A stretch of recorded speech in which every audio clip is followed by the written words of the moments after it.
12 సంవత్సరాలు 2 సార్లు రాజ్యసభ మెంబరు, అట్లాగే 3 సంవత్సరాలు కేంద్ర మంత్రి. ఆ రోజు ఏమీ చేయలేని వ్యక్తి వాళ్ళు చేస్తారంటే మనం నమ్ముతామా? ఒక అపర కుబేరుడు, ప్రత్యేక విమానంలో తిరుగుతాడు, మనకు అందుబాటులో ఉండడు. ఈ ప్రాంత ప్రజలకి ఎవరు ఎప్పుడు కూడా ఆయన కలిసే అవకాశం దొరకదు.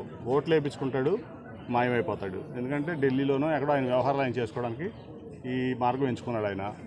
ఆ సంగతి అందరికీ తెలుసు. 3 సంవత్సరాలు కేంద్ర మంత్రిగా ఉండి కనీసం ఈ వెస్ట్ నియోజకవర్గం కాదు, ఈ విజయవాడ పార్లమెంట్కి కానీ ఈ రాష్ట్రానికి కానీ నీ వల్ల ₹1 ఇవాళ జనసేన, తెలుగుదేశం, బీజేపీ కలిసి ఆడేటువంటి నాటకాలు మనం చూసాం.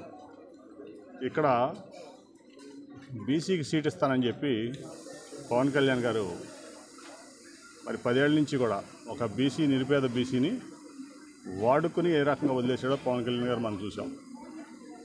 ఇవాళ పోతిరి మహేష్ అనే వ్యక్తికి ఇక్కడ సీట్ ఇస్తానని చెప్పి తెలుగుదేశం పార్టీ కూడా ఇక్కడ విజయవాడ పశ్చిమ నియోజకవర్గం జనసేన అలయన్స్లో ఇచ్చామని చెప్పి వాళ్ళు ఒక మైనార్టీని మోసం చేశారు.